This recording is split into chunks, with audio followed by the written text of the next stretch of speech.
Durante más de un siglo, esta estrecha franja de costa mediterránea entre la frontera italiana y Marsella no fue un destino, fue una catedral. El mundo no visitaba la Côte d'Azur, hacía una peregrinación a ella. Era lo más parecido que la civilización moderna tenía a una definición permanente del éxito. El lugar donde la geografía y el estatus se fusionaban en un reflejo perfecto de las aspiraciones humanas más elevadas. Si estabas allí de verdad, no en un tour organizado, sino en una villa sobre en una terraza en Cap Ferrat. O bajando de una lancha privada al muelle de Saint-Jean-Cap Ferrat, significaba algo, lo significaba todo. Los nombres mismos, Cannes, Niza, Antibes, poseían un peso específico que otros lugares solo podían imitar, joyas en una corona que nunca necesitó pulirse. Los escritores venían aquí para recordar quiénes eran. La realeza venía para olvidar. Los ultrarricos venían porque sencillamente no había otro lugar en la tierra que les devolviera la imagen de su propio estatus con mayor precisión. Durante 100 años, ese reflejo fue impecable. La Riviera no imitaba el glamour, lo producía. Era un ecosistema funcional, una máquina de convertir la presencia en influencia, donde la riqueza se validaba social y simbólicamente. Un mundo con códigos compartidos, jerarquías visibles y un significado automático que todos en la esfera social relevante podían decodificar. Por hoy, algo ha cambiado. El espejo se ha empañado. Y las personas que mejor lo saben son las que menos dicen en público. El silencio en los vestíbulos de los grandes hoteles de la Costa Azul tiene una textura diferente ahora. No es el silencio reverencial del lujo extremo.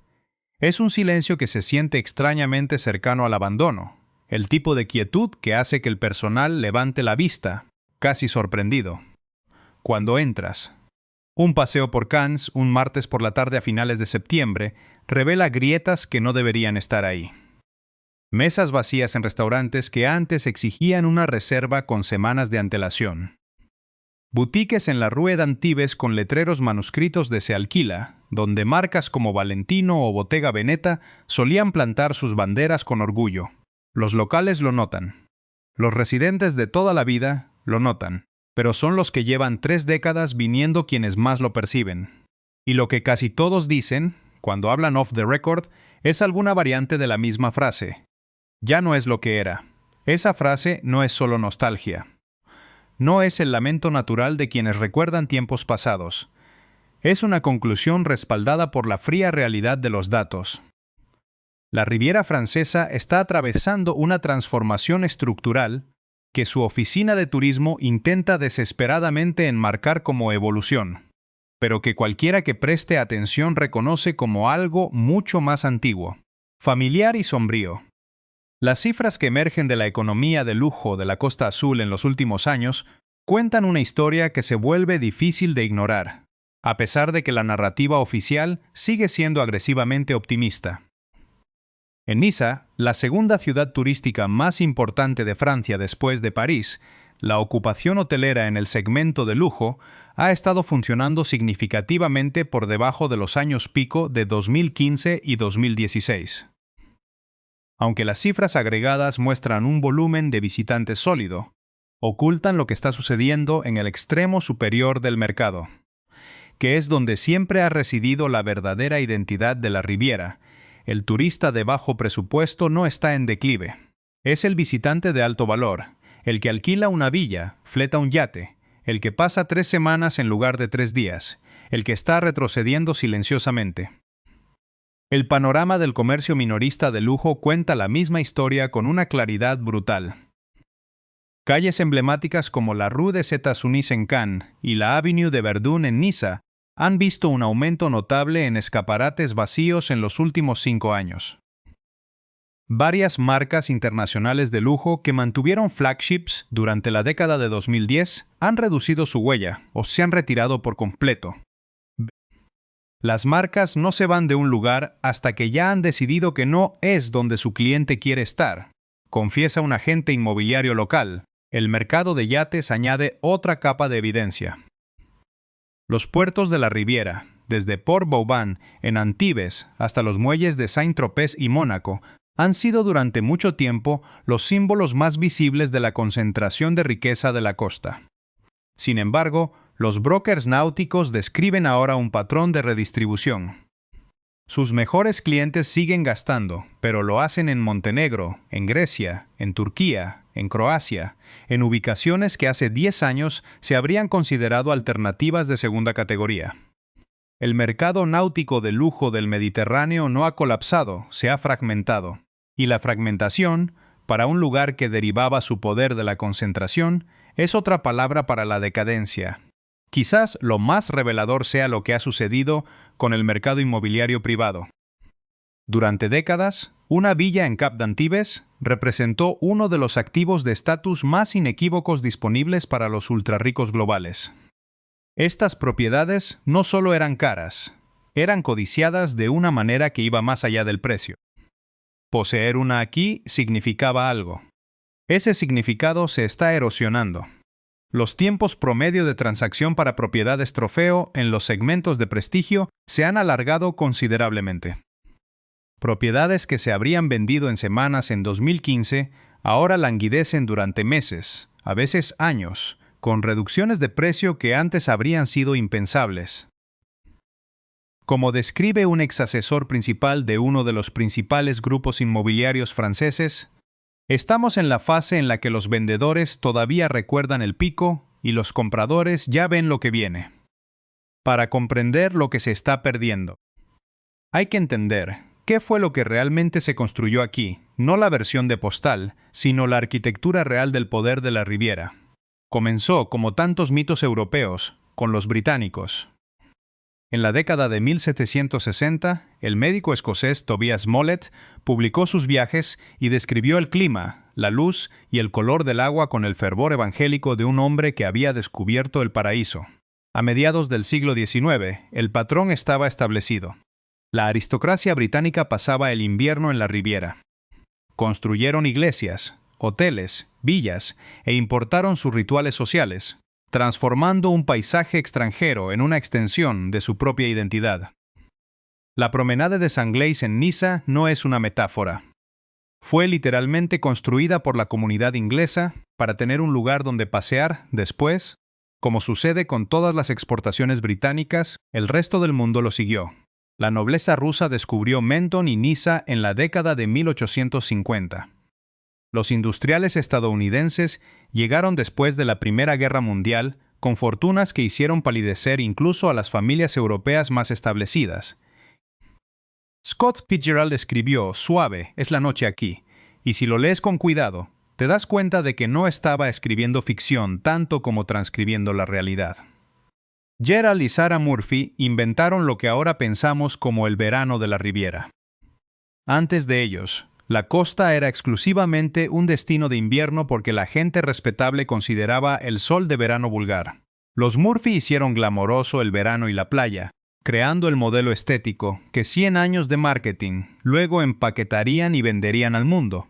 Después de la Segunda Guerra Mundial, la mitología alcanzó su apogeo. Cary Grant en un yate, Grace Kelly en una carretera de montaña, Brigitte Bardot en una playa de Saint-Tropez, Picasso en su estudio en Antibes. El Festival de Cine de Cannes transformó la costa en un teatro anual de aspiración global. Pero esa máquina que funcionaba a la perfección se está rompiendo bajo el peso de fuerzas que ningún plan de marketing puede revertir. Estamos presenciando un retiro gradual de la confianza. Y una vez que la transición ocurre del presente al pasado, del es al solía ser, es extraordinariamente difícil de revertir. Lo hemos visto antes en ciudades que parecían incluso más estructuralmente seguras que la Riviera. Venecia pasó 300 años como la capital comercial y cultural del mundo mediterráneo. Su declive no ocurrió de la noche a la mañana. Sucedió a través de una serie de cambios, cada uno individualmente manejable, pero colectivamente fatales. La Côte d'Azur no ha llegado al punto final de esa historia. Está lejos de la etapa final de Venecia de convertirse en un museo de su propio pasado. Pero la dirección del viaje es visible si estás dispuesto a mirar con honestidad.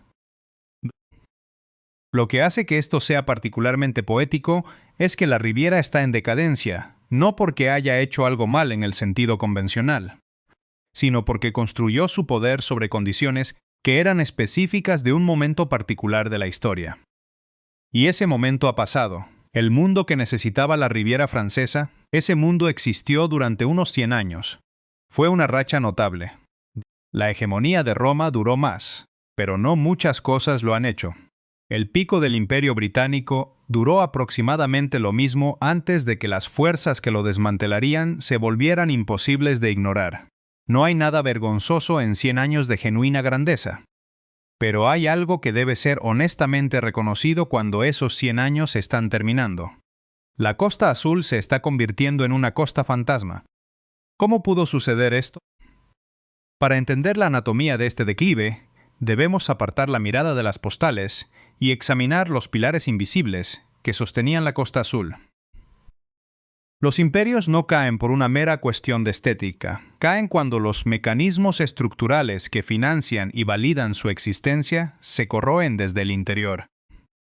En el caso de la Riviera, asistimos a una tormenta perfecta, donde convergen la transformación radical de la riqueza global, la hostilidad fiscal de un Estado y la sutil pero implacable alteración de su propia naturaleza meteorológica. ¿Cuáles son las fuerzas tectónicas que están vaciando el ecosistema más exclusivo de Europa? La primera grieta profunda se encuentra en la metamorfosis de los propios ultrarricos. La Riviera fue diseñada originalmente como un teatro social para un tipo muy específico de élite, la aristocracia europea y la alta burguesía angloamericana. Era un mundo que operaba bajo una gramática común de discreción, herencia cultural y proximidad física. Sin embargo, el mapa de la riqueza en el siglo XXI ha sufrido una fragmentación irreversible. Los nuevos billonarios ya no provienen principalmente de Londres, París o Nueva York, sino de centros de gravedad económica como Riad, Bombay, Shenzhen y Lagos. Para estas nuevas fortunas, los códigos decimonónicos de la Costa Azul no solo resultan ajenos, sino obsoletos. Un yate atracado en Antibes hoy ya no compite únicamente con otro en Saint-Tropez. Compite con un resort ultra privado en las Maldivas, un ecosistema de chalets blindados en Aspen o un complejo fortificado en Cerdeña. La Riviera ha dejado de ser el único espejo que refleja el éxito. Ahora es solo una opción más en un menú global y saturado. Esta pérdida de exclusividad cultural ha quebrado la fuerza de gravedad social que solía congregar a las élites en estos 60 kilómetros de costa, la segunda fuerza estructural, y quizás la más incómoda de discutir para las autoridades locales. Es el propio clima. La propuesta de valor de la Riviera siempre fue, en su núcleo, meteorológica. La luz perfecta y un verano mediterráneo que combinaba calidez con suavidad. Esa premisa se está desmoronando ante la evidencia científica. Los eventos de calor extremo que hace 20 años eran anomalías estadísticas se han convertido en la norma climática de la región durante la última década. Las temperaturas medias de agosto en la costa han alcanzado de forma sistemática niveles que transforman el confort en resistencia física. Este cambio ha impactado de lleno en el perfil demográfico tradicional de la zona. Visitantes de alto patrimonio y edad avanzada que priorizan el bienestar sobre la resiliencia. Los datos operativos internos de las principales cadenas hoteleras de Cannes y Niza revelan una tendencia preocupante. Las reservas de suites de lujo se han comprimido drásticamente hacia los meses periféricos de mayo y junio, mientras que la ocupación en las semanas centrales de agosto ha sufrido una caída sostenida de entre el 12% y el 15% en los últimos años. La Riviera construyó toda su infraestructura económica en torno a un pico estival prolongado. Un verano inhabitable es un problema de carga estructural que amenaza los cimientos del negocio. A esta presión ambiental se suma la tercera fuerza, probablemente la más letal a corto plazo, el entorno regulatorio y fiscal de la República Francesa. Mientras los folletos promocionales hablan de festivales y playas, los asesores financieros de las grandes fortunas observan gráficos de riesgo fiscal. En la última década, Francia ha consolidado una reputación punitiva entre los individuos de alto patrimonio neto debido a una arquitectura impositiva que incluye el impuesto sobre la fortuna inmobiliaria y tasas de sucesiones que pueden alcanzar el 45%, y una burocracia administrativa laberíntica. El contraste es brutal cuando se cruza la frontera invisible de Mónaco. El Principado, situado en el extremo oriental de la Riviera, ha logrado incrementar su base de residentes ultra ricos en un 10% durante el mismo periodo en que los municipios franceses colindantes veían congelarse sus frontpasrujos jujo. Mónaco ofrece exactamente la misma luz y el mismo mar, pero fuera del marco regulatorio francés. Las grandes corporaciones hoteleras y los fondos soberanos que controlan el suelo de la Costa Azul no ignoran esta asimetría. Para una familia que gestiona un patrimonio transfronterizo, mantener una villa en Cap d'Antibes ha dejado de ser un símbolo de estatus para convertirse en una ineficiencia fiscal. El resultado de esta presión institucional y climática es un fenómeno bien conocido por los historiadores de la economía: la retirada paulatina del capital inteligente. El proceso sigue un patrón rígido y predecible. Primero, los activos más móviles, como los superyates, modifican sus rutas de navegación habituales buscando jurisdicciones más laxas y destinos menos masificados. Los registros de pabellones marítimos en el Mediterráneo muestran que el volumen de embarcaciones de más de 40 metros que eligen puertos alternativos en el Adriático o el Egeo ha crecido a un ritmo anual del 8% desde 2018. Detrayendo ingresos directos millonarios de los astilleros y servicios locales de Antibes y La Ciotat. Tras los yates, se retiran las marcas de lujo que sostenían el ecosistema comercial. Las grandes firmas de moda no cierran sus flagships por una mala temporada. Lo hacen cuando sus departamentos de análisis de datos confirman que el volumen de transacciones por metro cuadrado ha cruzado el umbral de rentabilidad a largo plazo. La proliferación de locales vacíos en la Avenue de Verdun de Niza es la traducción física de un algoritmo que ha determinado que el cliente objetivo ya no camina por esa acera. Finalmente, el sector inmobiliario de prestigio asimila el golpe. La ralentización en las ventas de las propiedades trofeo no es un ajuste temporal del mercado, sino una revaluación del activo mismo. Cuando el tiempo medio para cerrar la venta de una propiedad de más de 10 millones de euros pasa de 45 días a más de 18 meses, lo que se está evaporando no es el dinero, sino la liquidez y el prestigio asociados al lugar. Los compradores de hoy miran las fachadas de la Belle Époque y ya no ven un templo de la civilización, ven un pasivo costoso en una Europa que envejece y se vuelve fiscalmente hostil. Las tres fuerzas: la globalización de las élites, la crisis climática y la presión fiscal francesa no operan de manera aislada, se retroalimentan constantemente. Un inversor que retira su capital de Cannes debido al riesgo fiscal acelera la caída de los ingresos comerciales, lo que a su vez precariza los servicios municipales y degrada la experiencia del visitante restante, empujando al destino un peldaño más abajo en la jerarquía internacional. Es el inicio de una inercia histórica que rara vez se detiene a mitad de camino. La infraestructura física permanece intacta. Los palacios de Niza y los muelles de Saint-Tropez siguen en su sitio, pero el flujo financiero y social que los mantenía vivos ha comenzado a desviarse hacia nuevos cauces. La Riviera francesa se enfrenta ahora a la pregunta que define el inicio de toda decadencia sistémica. Cuando un símbolo de estatus mundial pierde la capacidad de retener a quienes le otorgaban ese estatus. ¿En qué se convierte exactamente el espacio que deja vacío? Las inconsecuencias de esta recesión silenciosa ya no se miden solo en gráficos macroeconómicos. Se palpan en el tejido cotidiano de la costa. El declive de la Riviera francesa está alterando irreversiblemente la fisonomía de sus ciudades y la vida de quienes dependían de su antiguo esplendor. La consecuencia más visible es la metamorfosis del espacio urbano, el desplazamiento definitivo del comercio de alta gama por un modelo de consumo masivo y estandarizado.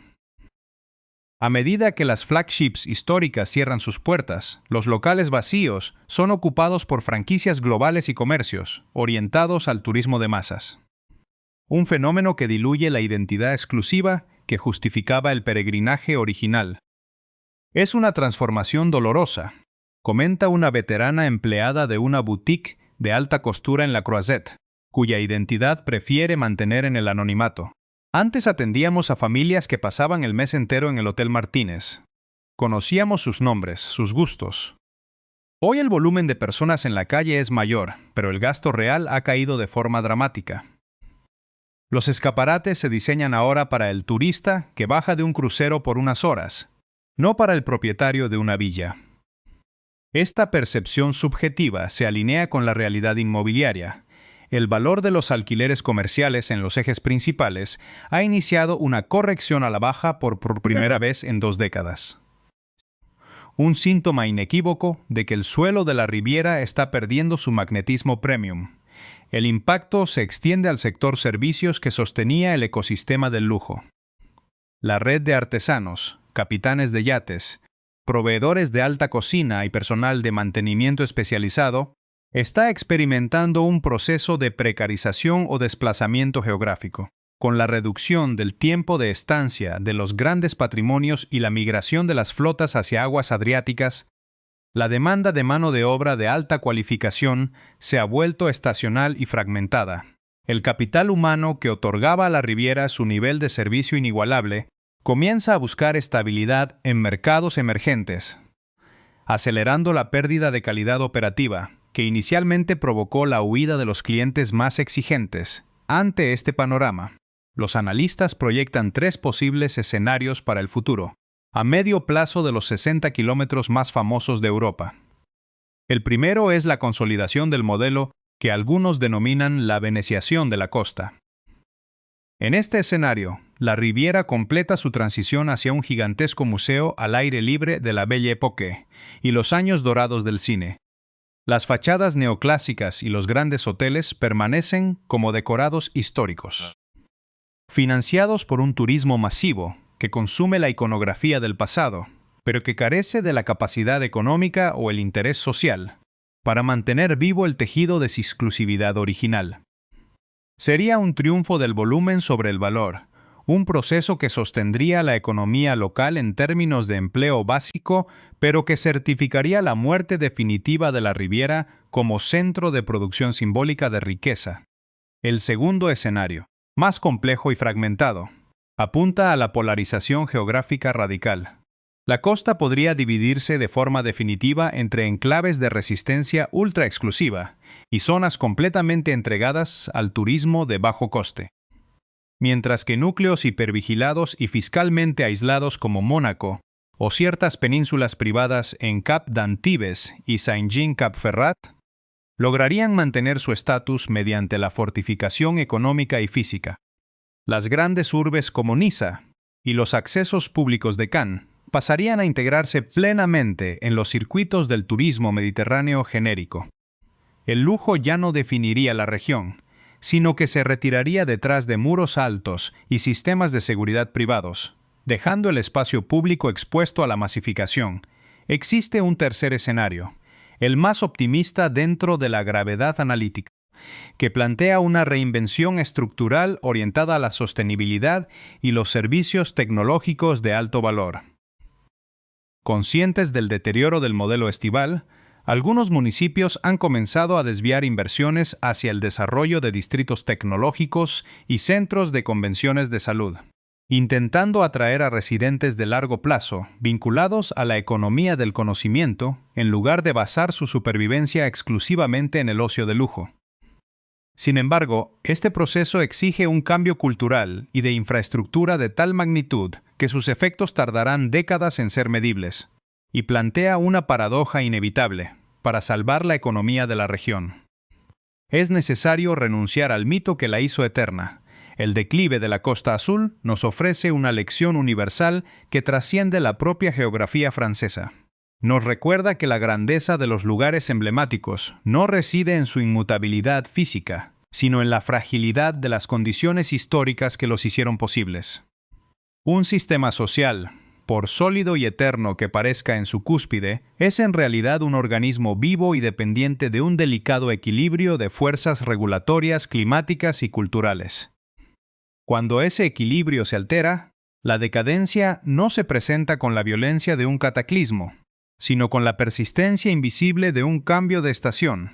Las fachadas blancas del Carlton siguen reflejando el sol del Mediterráneo, y las aguas de la bahía de Villefranche conservan el azul turquesa que deslumbró a los impresionistas. La materia prima del mito permanece intacta. Lo que se ha retirado es la fe colectiva en su exclusividad, esa convicción compartida por las élites del mundo de que estar aquí era el único certificado válido de haber llegado a la cima.